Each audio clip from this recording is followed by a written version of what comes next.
wao. Kama ushasikia story ya Tevez alikuwa akioa Manu. Evra alikuwa anasema Tevez alikuwa anapiga tizi anapiga tizi. Lakini akijivuta. Lakini Evra akimpata mtaani. Jamaa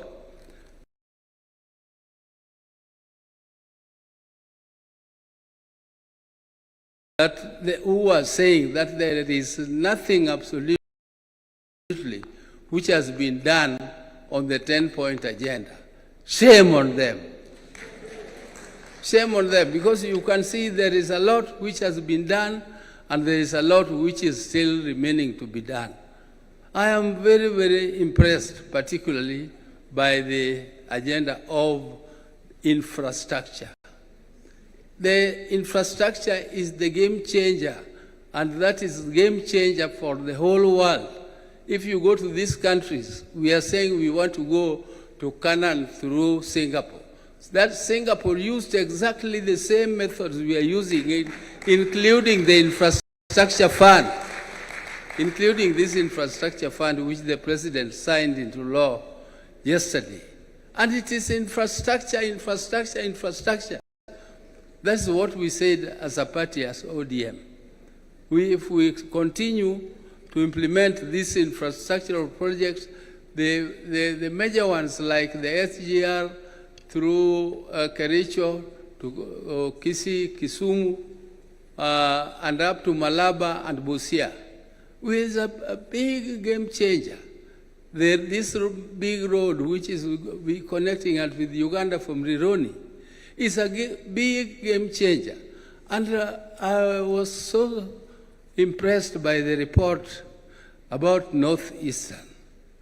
Northeastern Kenya is regarded to be an arid and semi-arid land. But there is a lot of wealth there. The country concentrated on what was called the high potential areas. But they left the north, which has all the minerals. It has all the animals. We need to take big abattoirs there and take meat to Saudi. A small country like Botswana has become very rich just because of exporting meat. Why? And we have ignored that area. Instead of opening it up, it is left as a security area. I mean, why should it be a security risk? If you have infrastructure, police will have all the ways of moving freely through that area, and we tap all the resources, including the mineral resources. There is a lot of water there which is going to wastage.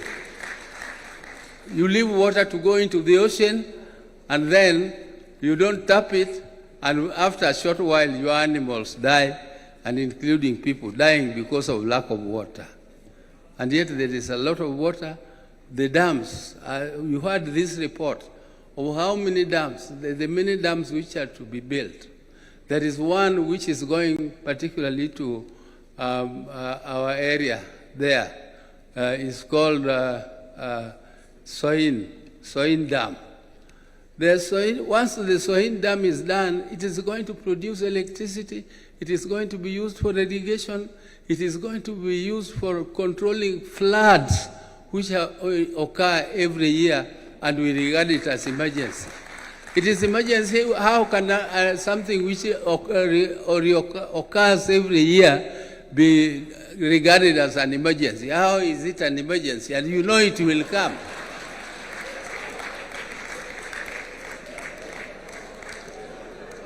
So you have... Thank you. Yeah, I don't want to... Your Excellency, I said I'm not very good at reading speeches, and therefore I will leave this my speech. I don't know, I will give it to the President, but I have spoken my heart. I have finished what I wanted to say. Thank you very much.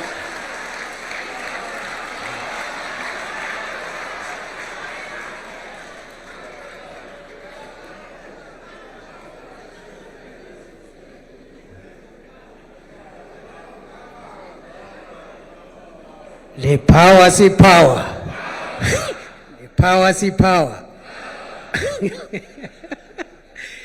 Let me now invite As Mzee sits down, allow me to announce the following. After the President gives us his keynote address, a few of us will say a few things very quickly by way of plenary, and I'm going to manage that so that we finish early. And then after that, there will be a closing reading of resolution by the two Secretary Generals of ODM and UDA, respectively. On that note, it is now my pleasure to invite His Excellency President William Ruto, party leader of UDA and leader of the broad-based administration. The power, see power.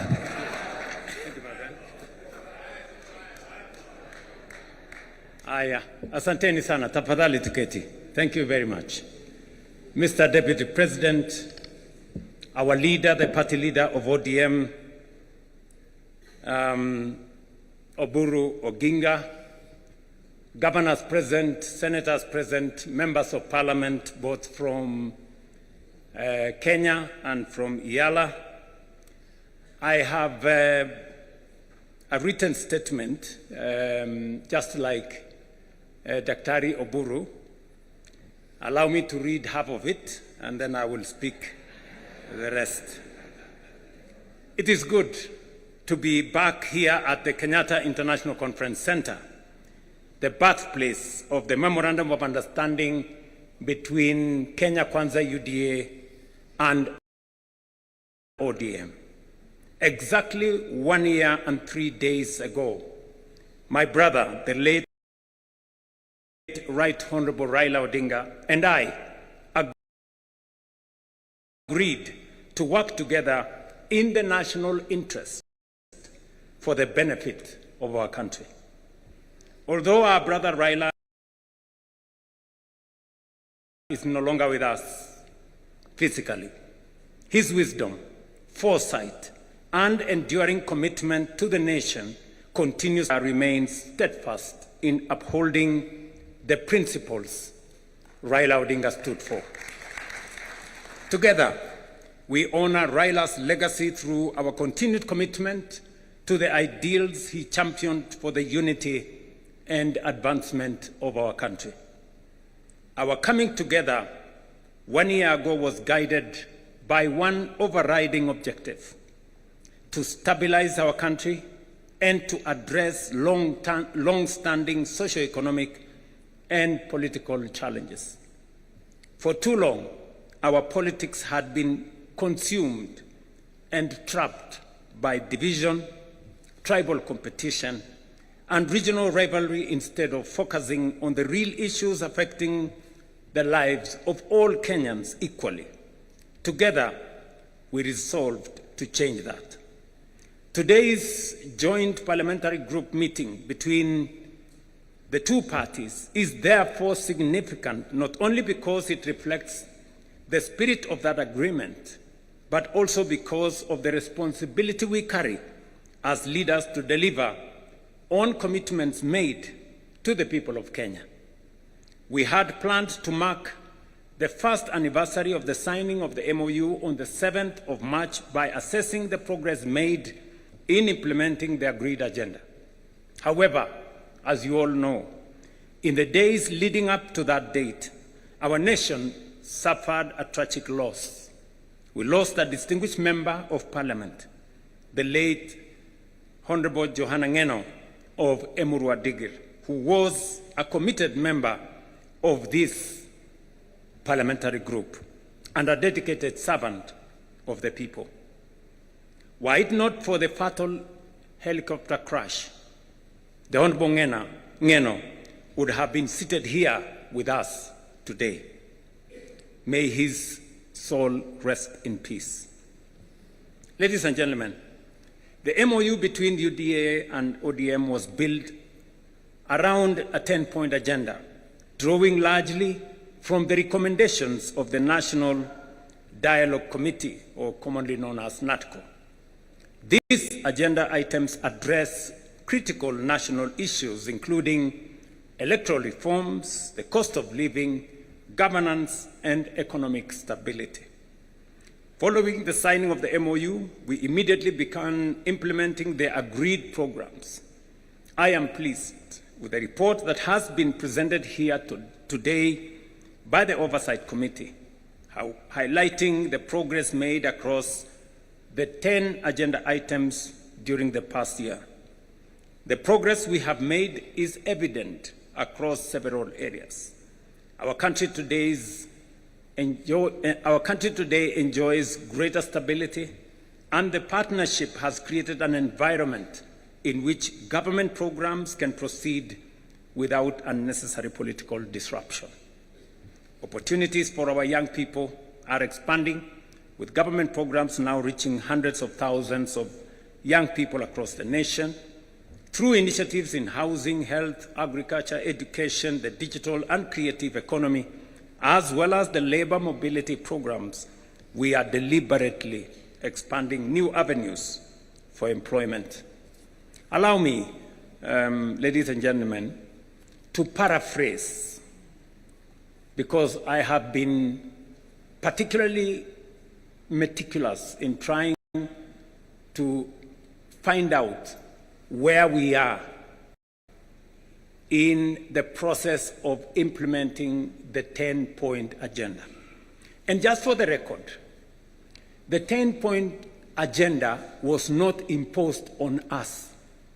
The 10-point agenda was our commitment, voluntary commitment between our parties in respect to the people of Kenya.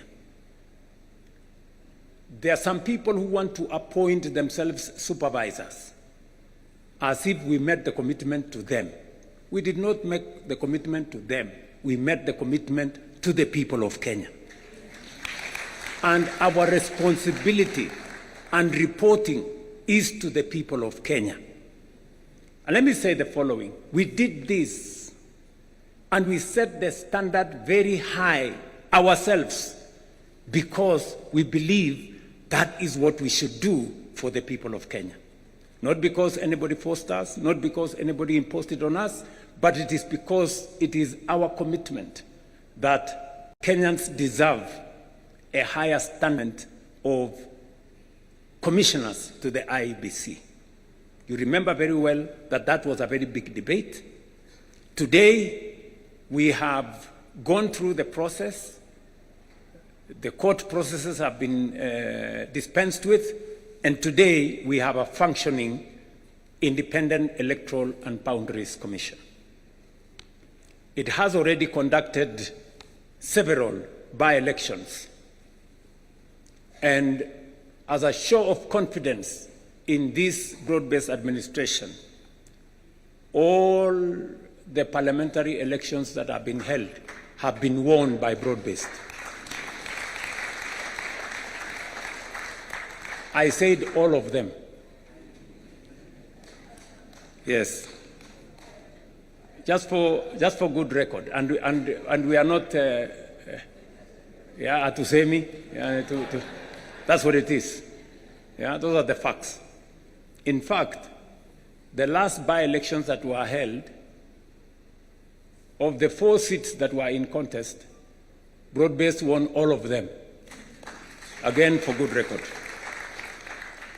But that is not what I'm trying to say here. I'm trying to say that we are faithful to our commitment.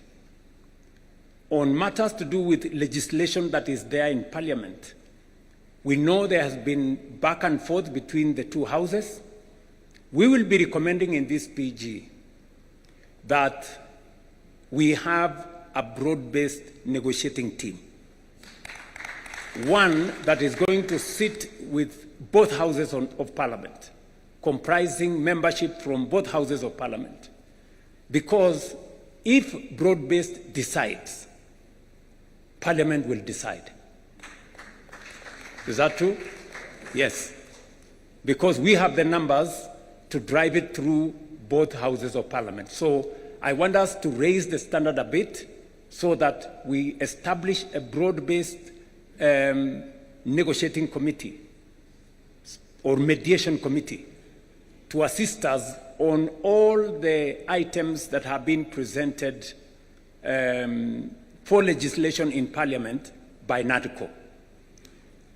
One has already been dispensed with. The matter of NGCDF.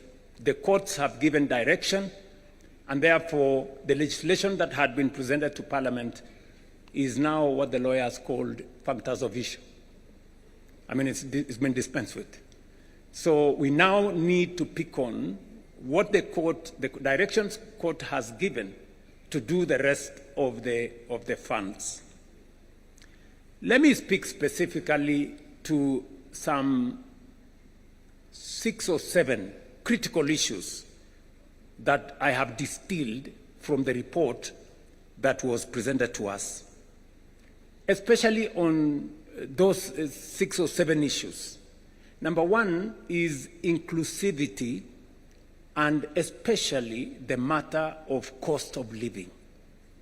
The people of Kenya have spoken with clarity on how they want our country to be much more inclusive, and for us to be able to have a society that leaves nobody behind.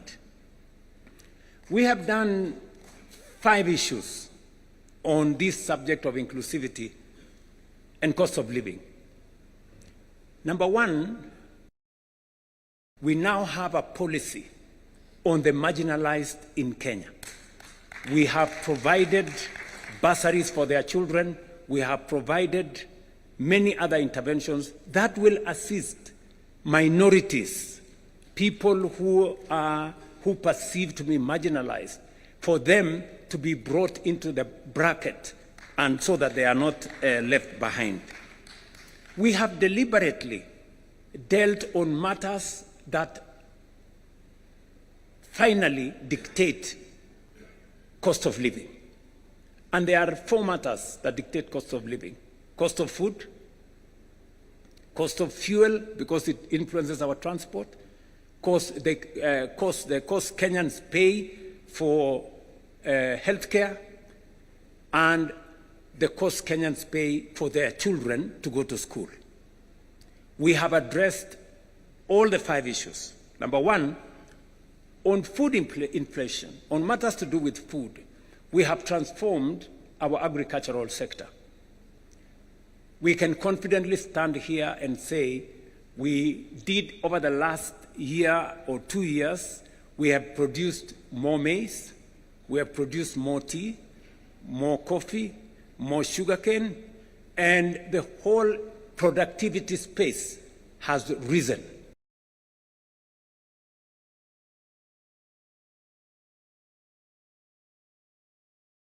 It is the reason why today the prices of unga are different from what they were in 2022. We have made a commitment to that. Number two, we have managed our economy well. That is why fuel inflation has come down. Cost of fuel was 218 at some point per liter. It has come down by almost 30%.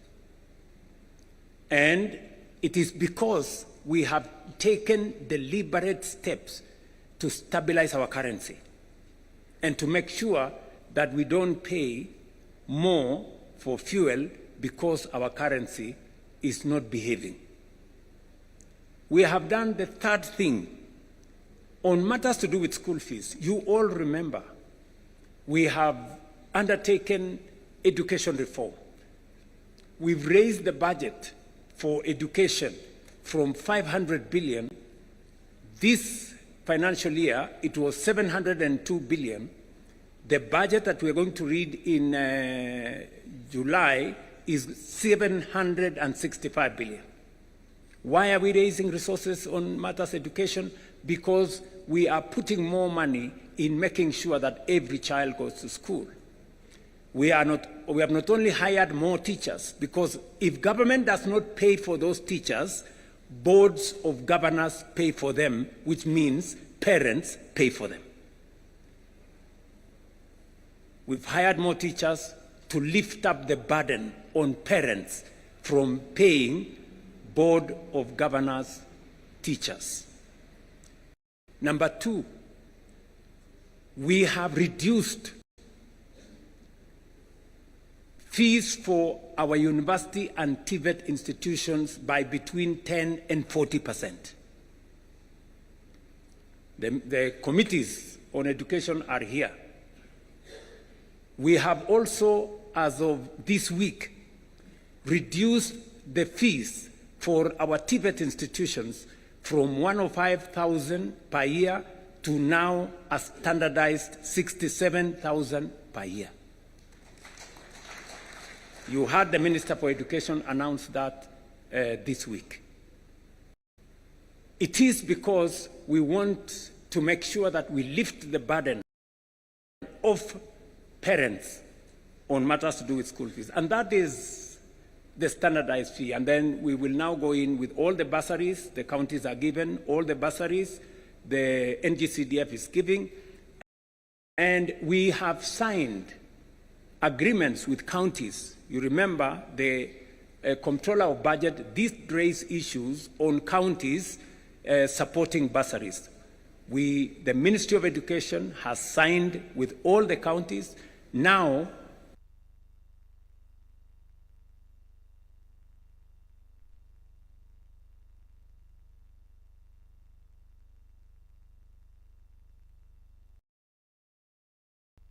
on parents on matters to do with the education of their children. You all know that also we have lifted a heavy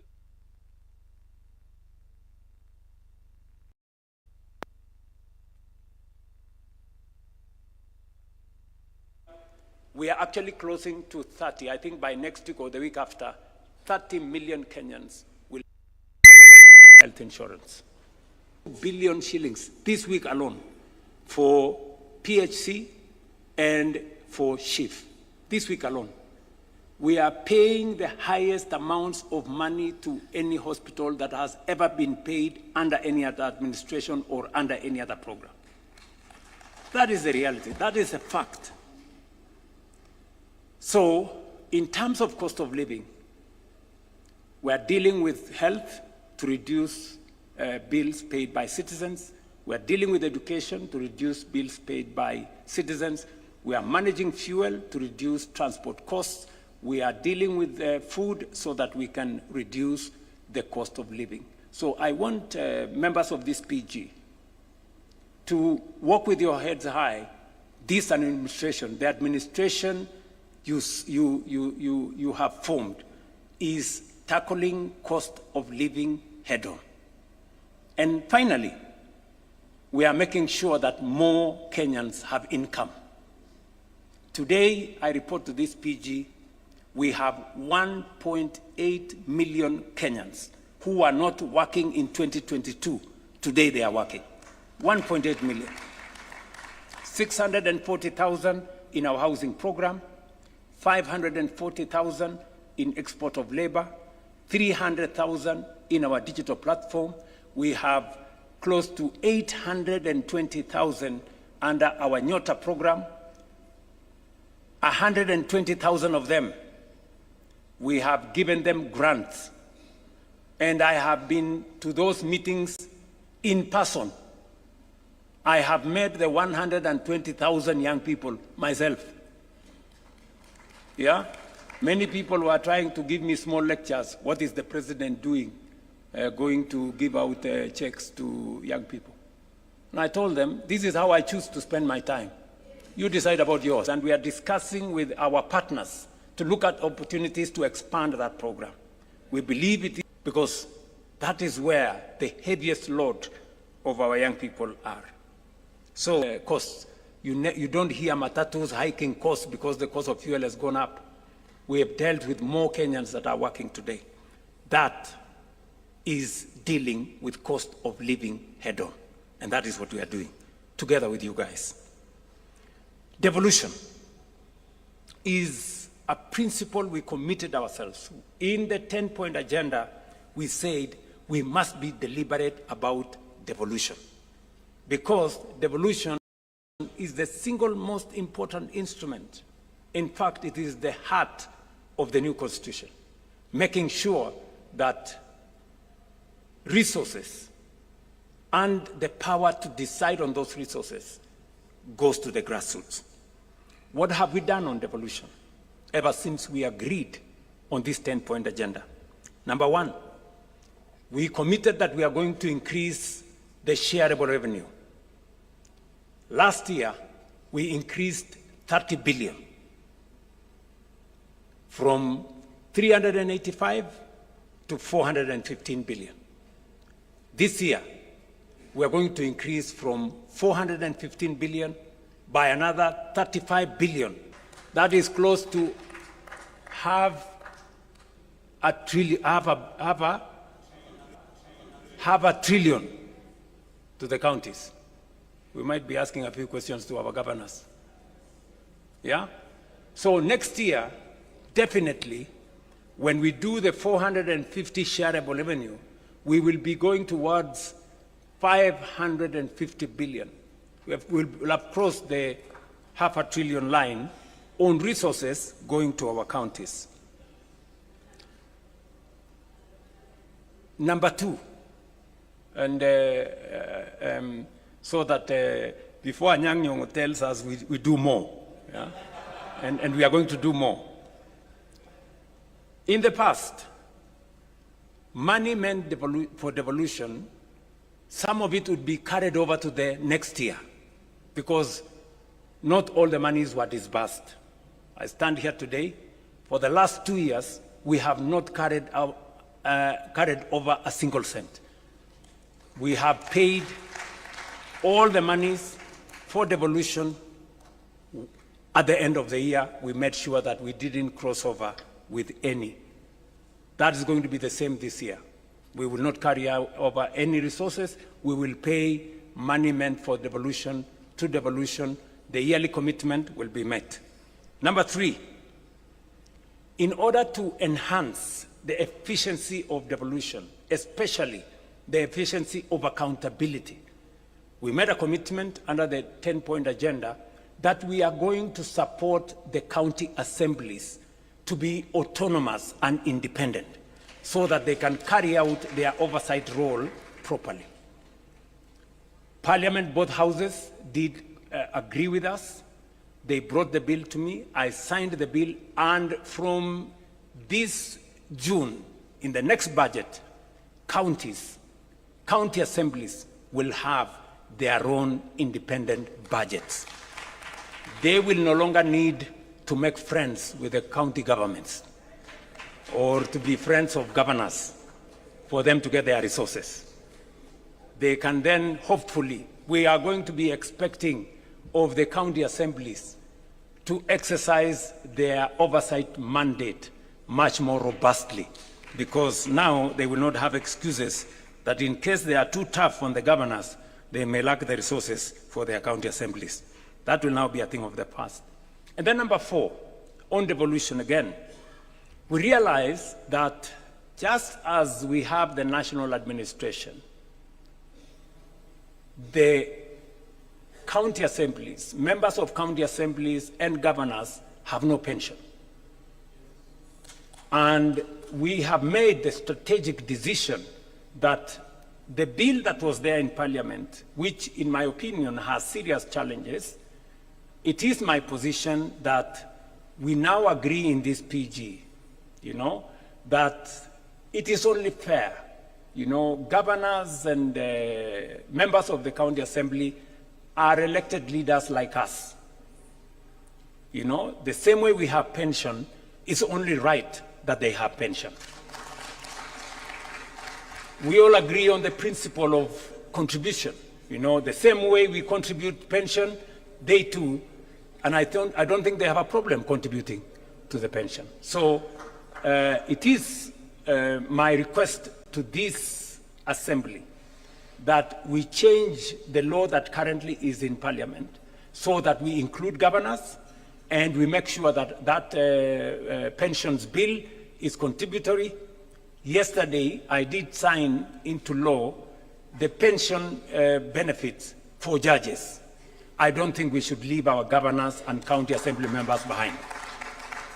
So those are the four fundamental things that I wanted to say on matters to do with enhancing, supporting, and integrating devolution into our governance system.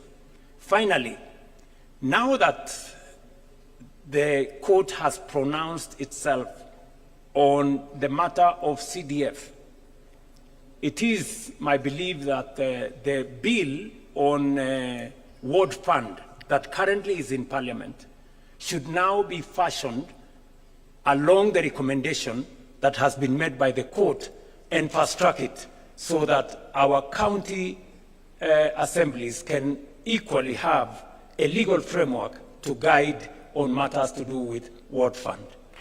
And I don't think this great assembly of PG has any problem with that. Do we really have a problem with that? Very good. So I think that will be the next thing we are going to do. And I appreciate that many governors have already implemented the ward fund even without this legislation. Now, let me go to the third issue that I thought is important for us. The matter to do with leadership, integrity, and the fight against corruption. This is a key commitment that we made under the 10-point agenda. Now, let me say the following on this matter. Number one, as part of our commitment to leadership, integrity, and the fight against corruption, you know very well we had a candid conversation on holding ourselves as leaders to the highest standard of integrity. You remember, members here, I don't want to remind you, but you remember we had a difficult decision. We had a difficult conversation, right, on that matter. It is because we chose ourselves, these members, we chose that we need to raise the bar.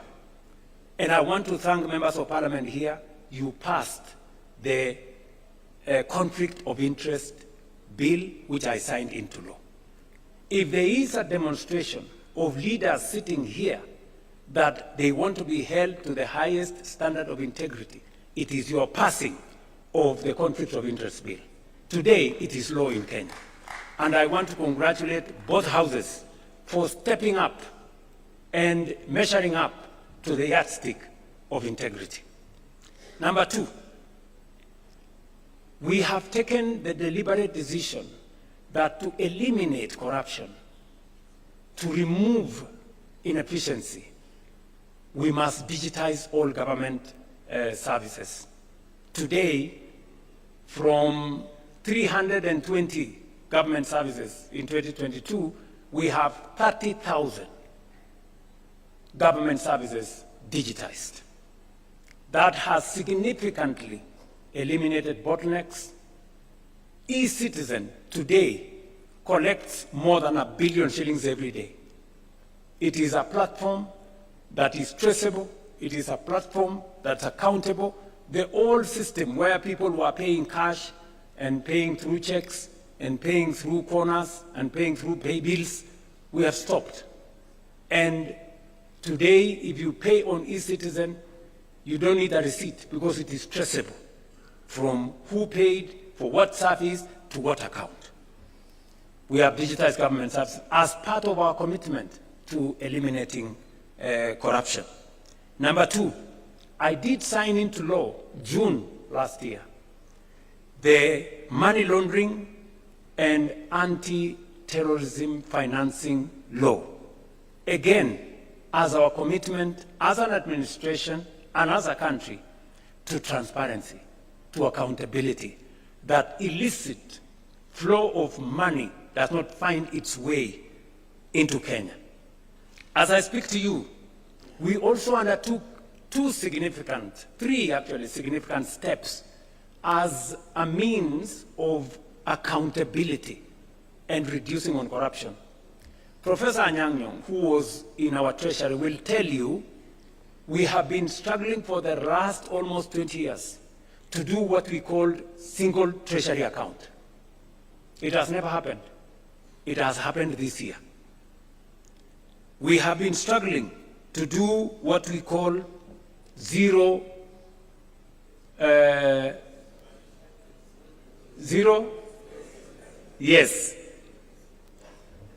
zero-based budgeting, meaning that we eliminate confusion.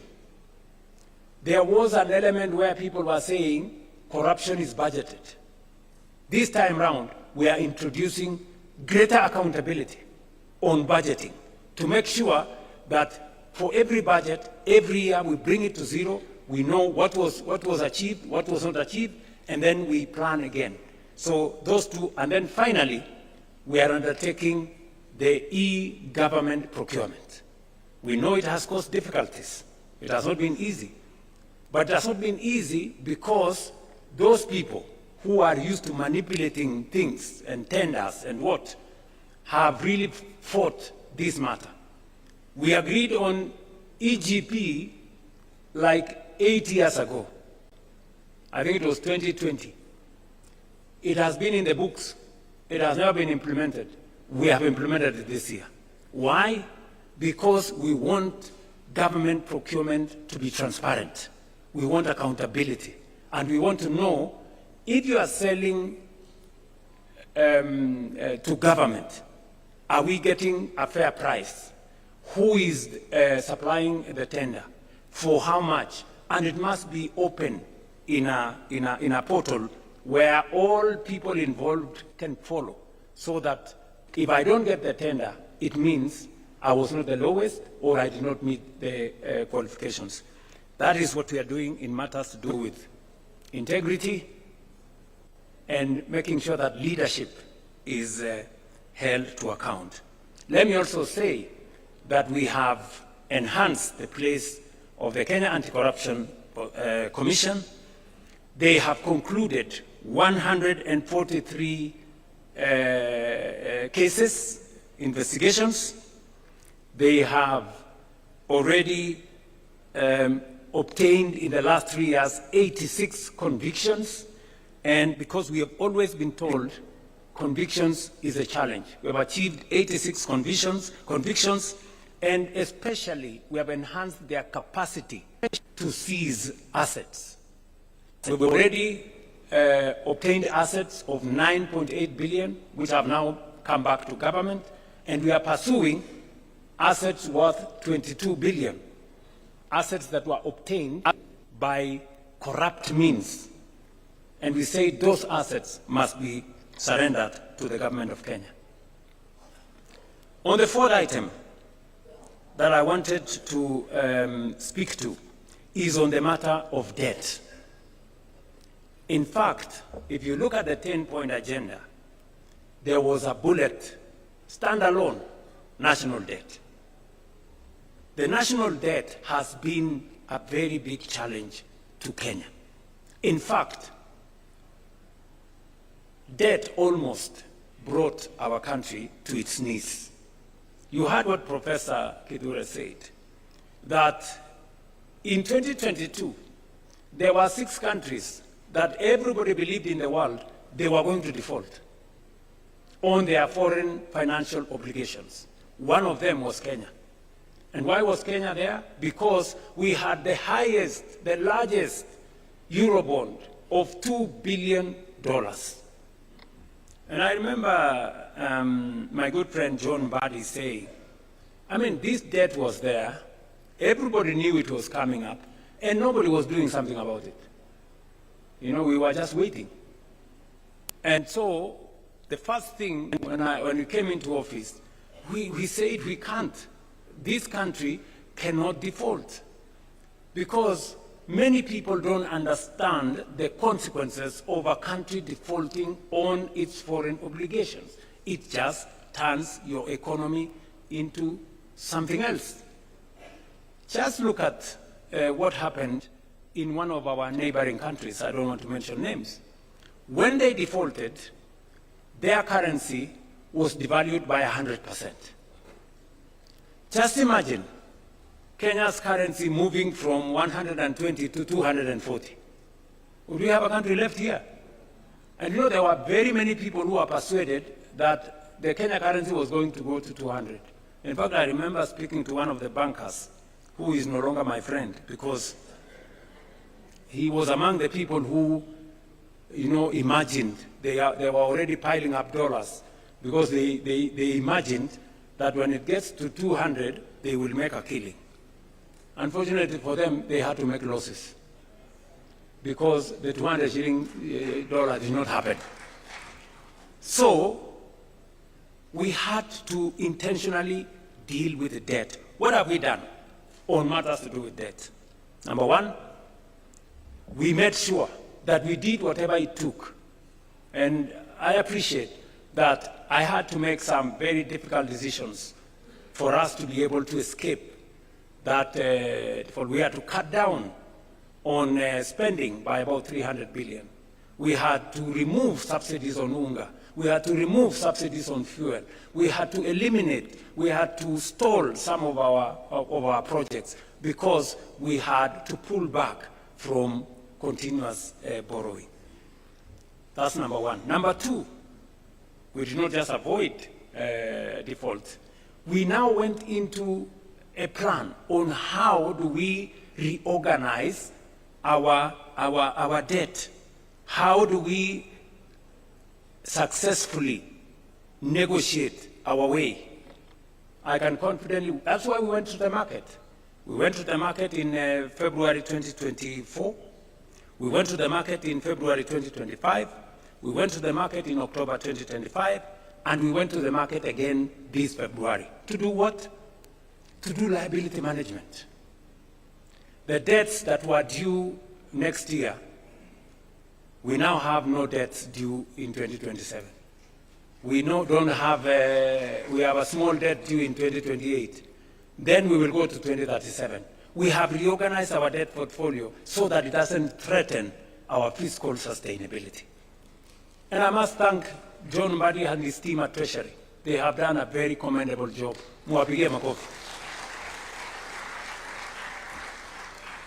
We have also engaged some of our lenders. I do not want to mention names. I have had to go and sit with some of the lenders and tell them, guys, some of these loans, the repayment is too steep for us. Some of the interest rates you are charging us are very high. And we have successfully managed to reduce some of the interest rates. We have managed to change some of the structure of the debt so that instead of too much upfront payment, we have managed to negotiate to make them concessional. And today, I can confidently tell the country that we have avoided situations that would put a lot of strain in our budget. And number three, we have also decided that we are going to be innovative. We are going to be creative in how we do public assets. It is no longer tenable for us to continue borrowing. That is why we have said we are not taking any borrowing resources unless it is absolutely necessary. I see some people say there has been a disagreement between Kenya and the IMF. There is no disagreement. We have just agreed on what to do. We have agreed that if we need your money, we will come for it. If we don't need it, we will do with the resources we have. I mean, how does that amount to a disagreement? Are we together? Yes. I mean, is it wrong to be able to stand on your own and do your own stuff? Is that a weakness or a strength? Yes, to me, akili bana. So, what have we done? We have decided to have alternative instruments of financing our development. We went the route of securitization. Many people told us, oh, you are going to do this. Because of securitization, and I must thank members of parliament, when I negotiated with you and I told you guys, forgo these 7 shillings, it will help us raise money.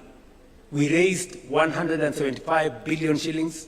We returned all the contractors to our roads. We paid them. Today, we have 6,000 kilometers of road going on in Kenya. We have 90% of our contractors are back on site, and new roads are now being contracted because we decided not to continuously depend on the budget. We looked for alternative instruments of financing our road infrastructure. We are doing the same with Talanta. We are doing the same. Look, when I say innovative, I was explaining today in the morning, how did we decide to finance Talanta? The sports fund has been a fund that has been there forever. That sports fund has not achieved much because you find a few, a small project there. Most of the money is lost. Another project there, some cabro in some place, some gate in some place. We decided that instead of spending this money with no accountability, let us consolidate it and do a big project. Today, and somebody was saying, William Ruto has pledged for 15 years money from the sports fund. Yes, we have done it. But at least we have Talanta Stadium, complete, standing here. Tell me, sports fund has been there for 20 years. Which other project has it done? Can you show me one project? At least I can show you what it's going to do for 15 years. Are we together? Yes, that's how innovation works. How are we building bombers? Have you seen any budget have you seen any approval of any line of budget in Parliament for bombers? We are building bombers using the tourism levy. Tourism levy has never done anything for this country for the last 30 years. Nothing. Kuna kitu mara sijui nini naenda kusponsor kitu moja hapo, naenda kusponsor pale, nagawiwa sijui waziri achukue pesa ngapi, sijui nani achukue pesa ngapi. Today, that money is building bombers.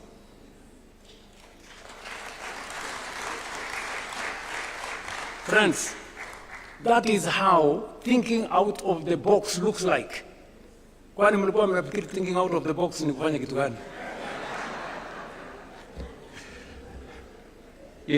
If we had gone to borrow money to build all this, we would be in trouble, So we have decided to think outside the box. Securitization. We are discussing today proceeds from some of our mature assets. When we discussed about selling a stake in Kenya Pipeline, many people said, you want to sell the family jewel, or you want to sell this. We've done privatization before. We privatized Kenya Airways, we privatized KCB, we privatized Safaricom, we privatized I don't know which company. But today, we cannot account for the proceeds of that privatization. We are doing it differently. And that is why Parliament passed the National Infrastructure Fund. It is not an experiment, as I said yesterday. It is what other countries have done. It's what India has done. It's what the UK has done. It's what Ghana has done. It's what South Africa have done. And that is the way to the future. This morning, Leo, I rang the bell at Nairobi's Securities Exchange, and we collected 106 billion from the sale of our stake in Kenya Pipeline IPO. And we are going to put that money in the National Infrastructure Fund. Let me explain to you. If we don't have the National Infrastructure Fund, the National Infrastructure Fund gives us a different leverage. It multiplies that 106 billion 10 times.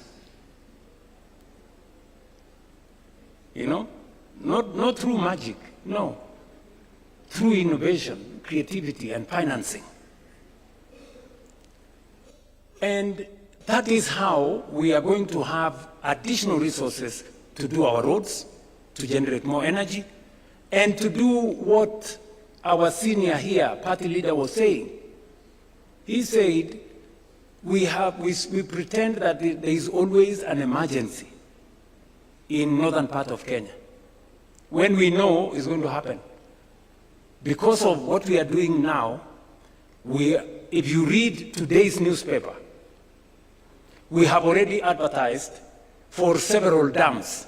So when I talked about us using the National Infrastructure Fund and proceeds from privatization for building infrastructure, we are not talking about the future. We are talking about doing it now. We've already done the contract for Jomo Kenyatta. That is where about 15 billion shillings is going to go. And that 15 billion shillings is going to enable us raise 150 billion. Just by putting 15 billion. It's the same thing we're going to do with the dams. If you check today, we have already advertised several dams, because that is how we are going to cure the problem of food insecurity. Water harvesting, water storage, irrigation. That's how we are going to eliminate the shame of hunger in our republic. And we are beginning that journey today. Many people were asking themselves, will the National Infrastructure Fund be accountable? I want to tell you, yes, it's going to be accountable. It's going to be accountable to Parliament. It's going to be audited by the Auditor General. It's going to engage Cabinet. And we are going to make sure that no shilling of that money is going to go anywhere except for productive national infrastructure. I will be appointing the board tomorrow. The governing council tomorrow. Then they will be the one to competitively recruit the board, because we want to inject transparency into that space. I was saying this in reference to debt, how we are dealing with debt, and how we want to make debt not a threat to the Republic of Kenya. Number one, we have negotiated with our lenders. Number two, we have rearranged, using liability management, the debt portfolio. Number three, we are using different mechanisms to raise revenues for matters to do with the public infrastructure development. We are using private-public partnership. Finally, the Rironi-Mau Summit Road, we are not even investing money from the public. That is being built using private-public partnership. And that is how we are going to grow our country without putting too much burden on citizens on taxation or over borrowing from everywhere. So, national debt. So if anybody was doubting the commitment of the broad-based government or our commitment to the 10-point agenda, I have explained with clarity what we are doing, because we set up this exam ourselves. We wanted the highest standard for ourselves so that we can serve the Kenya people better. Let me go finally to one more issue, and that is the issue of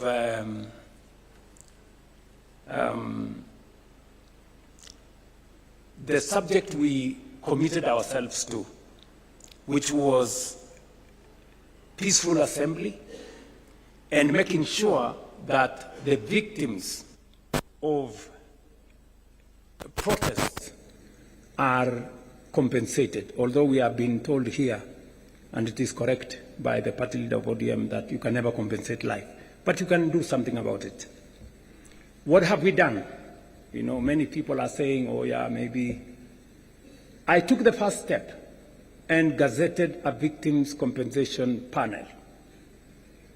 It subsequently went to court, and the court held it for a while. Even as the court held it, we did some work.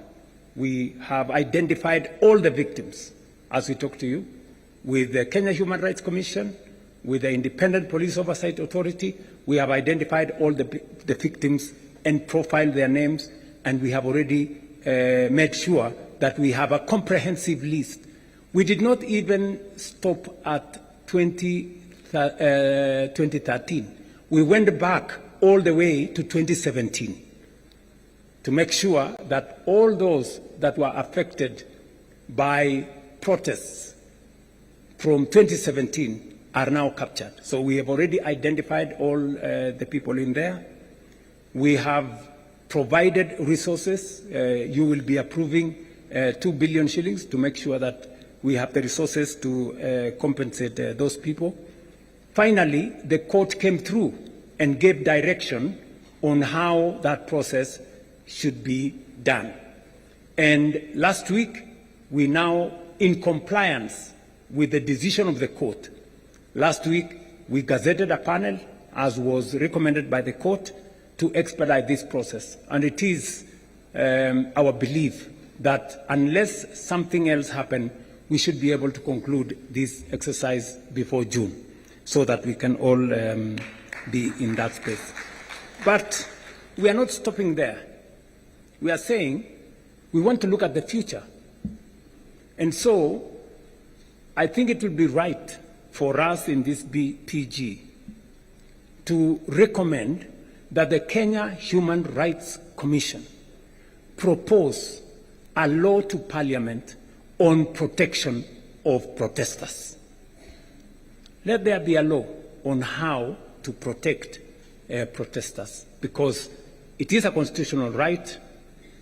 We do not want to propose the law from the executive side of government. Let it be proposed by the Kenya Human Rights Commission in consultation with others, so that we can carry that through. Let me conclude by saying that aside from that, we have facilitated the Independent Police Oversight Authority to make sure that those security officers in breach are held to account. As I speak to you today, 35 cases have been successfully prosecuted and 49 police officers have been convicted. As I talk to you, we have another 30 cases that are undergoing this, and the process is ongoing. We have implored on the Police Oversight Authority to appropriate this mandate as efficiently as they can, so that we can all move together in that same direction. On matters to do with the rule of law, I think it was explained to us here with a lot of clarity. Number one, we are facilitating the courts to make sure that they have the human capital to deliver on this mandate. I did swear in 11 judges of the Court of Appeal. There is an ongoing process of hiring more judges. There is also an ongoing process of hiring more magistrates. We have provided the resources for that. We did provide also resources for the mobility of our judicial officers. They wanted some vehicles. We have provided the resources for them. They wanted the resources to do e-filing across the country. We have provided resources for them. And yesterday, as I said, with the passage of Parliament of the benefits, especially pension benefits bill for judges, yesterday I did sign it into law so that we can give our judicial officers greater capacity and be able to, for them to be able to appropriate and discharge their mandate as is required of them by the Constitution. So, in a nutshell, these are the items I wanted to speak to you about, just as summary of the items that we are engaged in as an administration. And we are not doing this to satisfy the 10-point agenda. No, we are doing this because it is good for Kenya. And because we made a commitment, not by force, but because we wanted to do it. And I am very confident that working with you, we will find the way into the future together. Finally,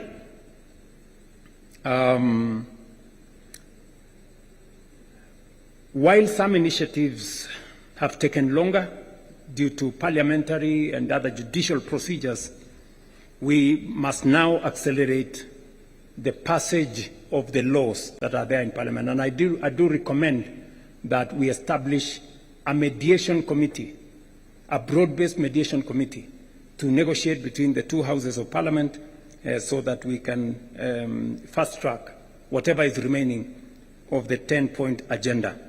I know the committee, the Oversight Committee, have requested us to extend their term by only 60 days for them to conclude some of the processes they are doing, and I think it is only fair. They have done a great job. I think it's only fair that we extend that by 60 days. I don't know whether that is agreeable to members here. Will as many as of that opinion say aye? Aye. Will as many of the contrary opinion don't speak? Okay. All right.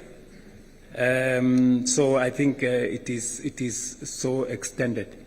And finally, I want to secure your concurrence that we ask the leadership of Parliament to establish a broad-based mediation committee to negotiate on some of the issues that are outstanding on the NADGO bills that are in Parliament. Do we agree that we establish a broad-based mediation committee? I put a question. Will as many as of that opinion that we establish a broad-based mediation committee say aye? Aye. Will as many as of the contrary opinion shut up? Okay? So I think that is that. And finally, I want to request that with where we have reached, I don't know whether this is the right point for us to say this, where we have reached in the consultation. I will maybe want to ask the leadership to come and read for us the summary of what we have achieved. But let me say the following, because following consultations between the party leader of ODM and myself, on behalf of all of us, the UDA Management Committee did endorse that we begin consultations between UDA Kenya Kwanza and ODM. It was also approved by the National Executive Committee of UDA, and it was also approved by the National Governing Council of UDA. The same happened for ODM. There was, I think, a meeting of the Management Committee of ODM, NEC, and also the other organs. It is my proposal that this PG endorses what was agreed in the organs of ODM and in the organs of UDA as a means of carrying also the decision as endorsed by this joint parliamentary group. I don't know whether that is a good place for me to put a question. I therefore put a question that as many as of the opinion that they agree with the decisions of the organs of ODM and the organs of UDA on the process of engagement between our two formations, as many as of those who agree with the decisions of the organs of the party say aye. Aye. As many as of contrary opinion say something? Nothing. Okay, they say nothing. The ayes have it. I don't know whether there is another matter. Yes, there is a final matter. Just hold on, Chair.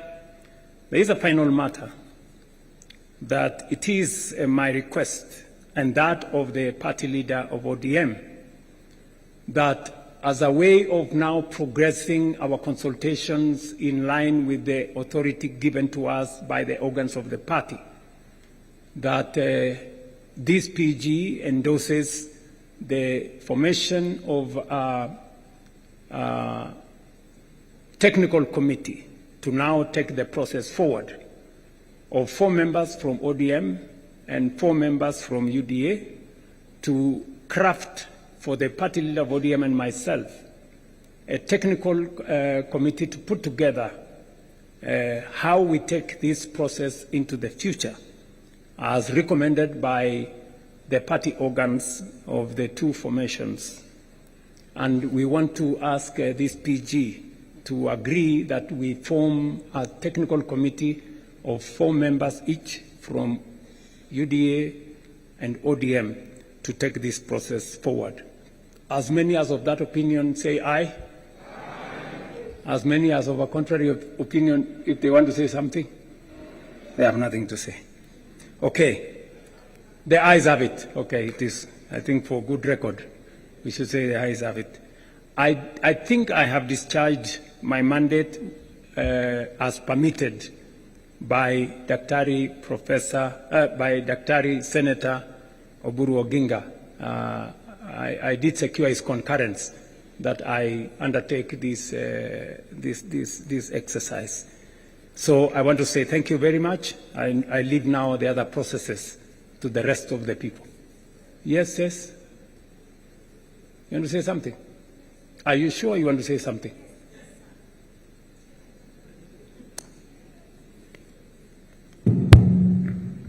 Sir, I'm sorry I have to speak before you come down. Please say something about the 2/3 gender rule.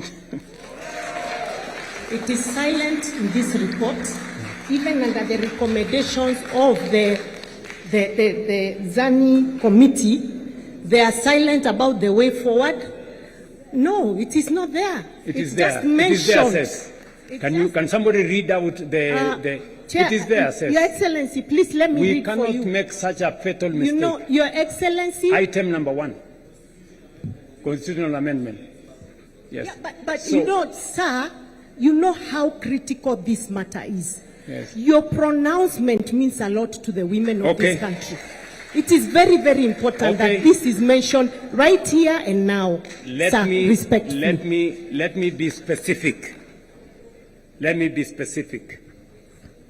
Part of the reason why we believe there is need for a broad-based mediation committee is because the constitutional amendments that have been proposed, including that specific one on 2/3 gender rule, we need as a broad-based to agree on a common position, both in the National Assembly and the Senate. And primarily, that is the reason why we are proposing that mediation committee. And we all agree in this PG that we are in support, at least Party Leader Oburu Oginga and myself support 100% the matter of the 2/3 gender rule, and this parliamentary group in its entirety, without any exceptions, support the 2-gender rule. We'll ask 2/3 gender rule. Will as many as of that opinion say aye? Honestly says, we are all in. Yeah, we are all in. So thank you very much.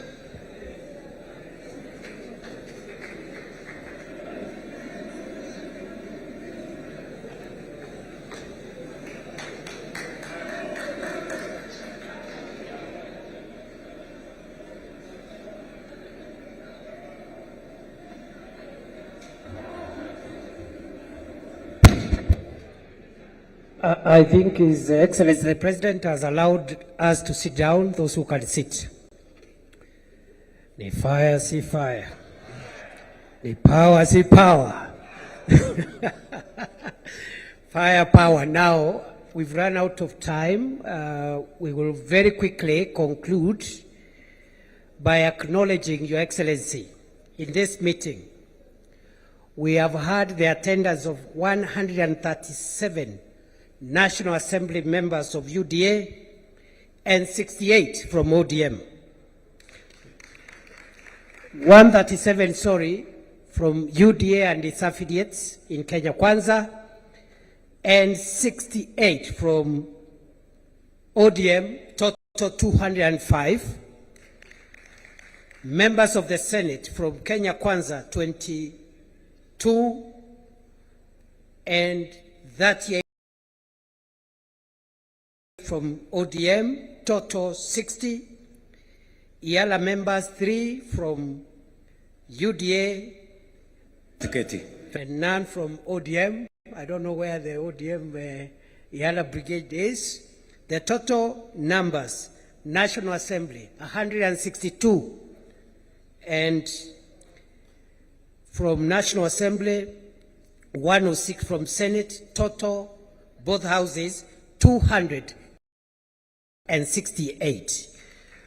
Your Excellency, we also have Excellency governors, maybe those who are still here. I see Waigoro, Sakaja, Mungaro, Mtutu, Governor of Lamu. I see some of them have left, and the Chair of the Council of Governors is also present. Your Excellency, because of time, you have had very clearly 2 major presentations. 1, our scorecard as broad-based government. 2, our progress on this long-term issue about the 10-point agenda. Our 2 leaders have spoken, UDA, ODM. So really, unless there is something, maybe a comment or 2, we can take them. And after that, I'll invite the House leadership of the 2 houses to come and flank those who will read the resolutions on behalf of the Joint PG. And in the next 3-4 minutes, we can be out of here. Yes, Honorable Oluoch, quickly. Honorable Oluoch. Thank you, Your Yes. Excellency. Thank you, the Vice President, the Deputy President. I have only 2 comments to make, one by way of way forward.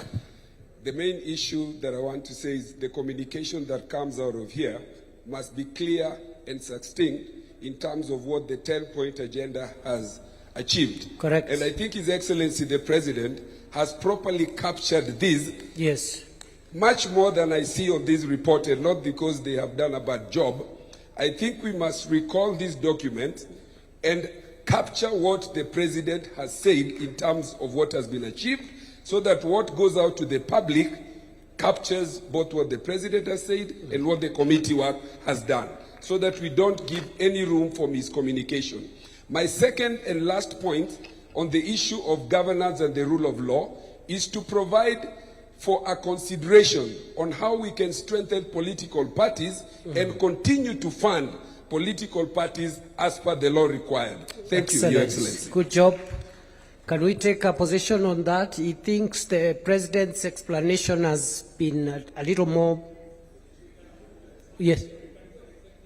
We can do an executive summary and release a dispatch maybe later today, not immediately now. Release a dispatch on the 10-point agenda in a more comprehensive manner. So members of the press, you will have to wait until later in the day for that dispatch to be issued. And also the funding of political parties, I think we are in concurrence. Will as many of that opinion say aye? Will as many of contrary opinion say nay? The ayes have it. Right. Other than that, any other comment? I think that was a very good input. I think we are good. Please, House leaders. One more from a lady member there. The last one. Yes. A point of correction. Yes. Talanta Stadium is now Raila Amolo Odinga Stadium. Thank you. That should also be reflected for the record. Corrected, please. Thank you. Thank you very much. Now, I think this is a good position to end because of the pressure of the parliamentary time this afternoon. Thank you very much, the leaders of the both houses of parliament, both from the UDA and ODM side. We appreciate your giving us an opportunity to assist in the running of the affairs of this meeting. I now invite the leaders of both houses of parliament from both sides, UDA, ODM, to step forward and we'll get the resolutions read. After that, Gitonga, you will call for the national anthem. We conclude the meeting. Thank you. Thank you, DP. We'll ask Honorable Soro, Millie Odhiambo, if you're in the House, please step forward, and the two SGs.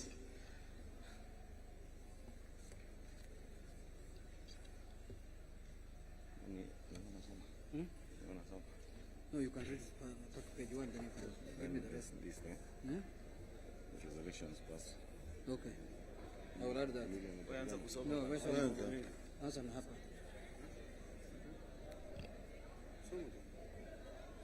SG. Millie. You can come here.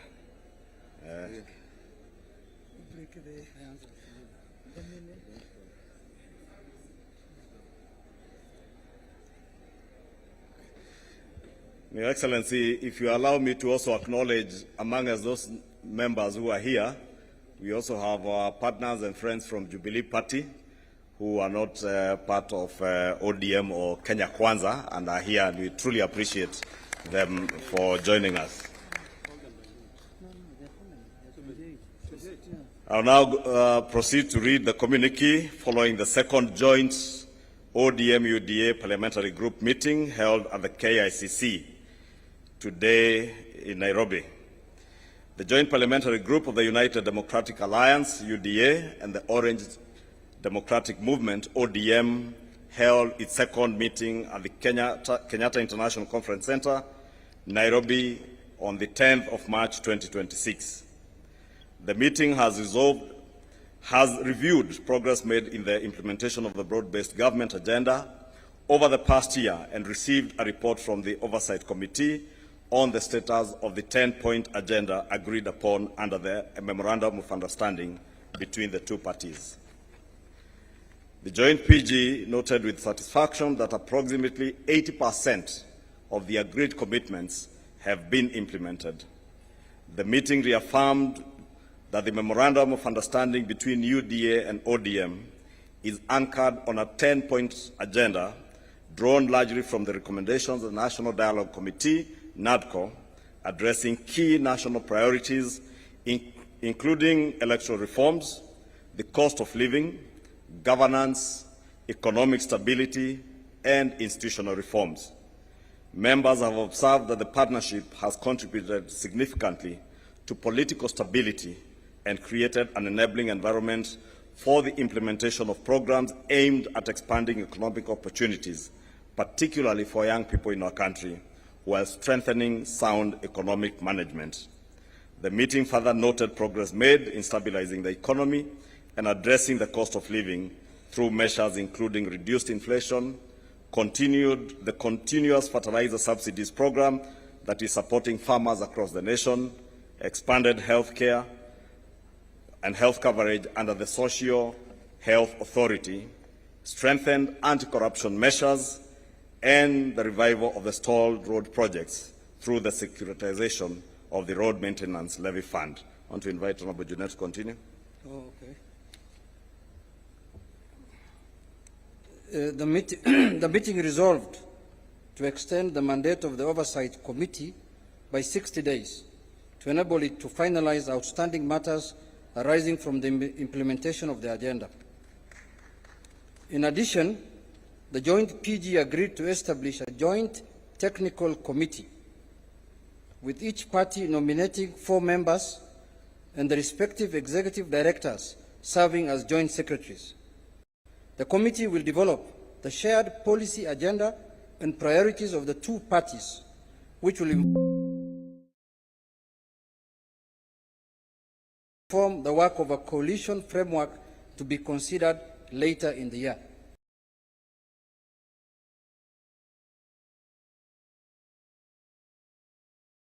So this is the technical committee that will develop the issues and the things that pertain to the public and the two parties and lay ground on what issues the negotiation committee will discuss on the issues.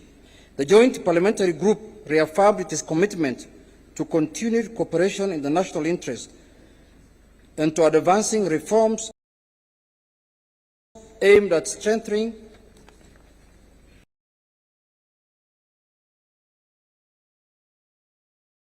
Kenya's democracy, stabilizing the economy, and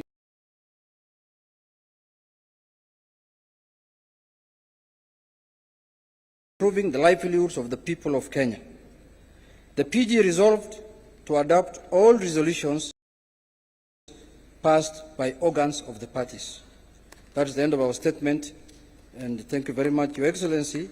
In conclusion also, in the spirit of strengthening political parties, I want to bring to the attention of the PG that ODM is owed 12 billion shillings as their money. 12 billion. If we get that one, then we shall be very happy. Thank you. I think, DP, I will invite you back to help us close the meeting and request members of the House Business Committee in both houses, please, immediately after this meeting, Honorable TJ, let us proceed straight into the meeting for the House Business Committee. Thank you. And with that, I'll request that we all be upstanding for the national anthem, which is our joint prayer as we come to the conclusion of this session. So let's all be upstanding for the national anthem. The anthem.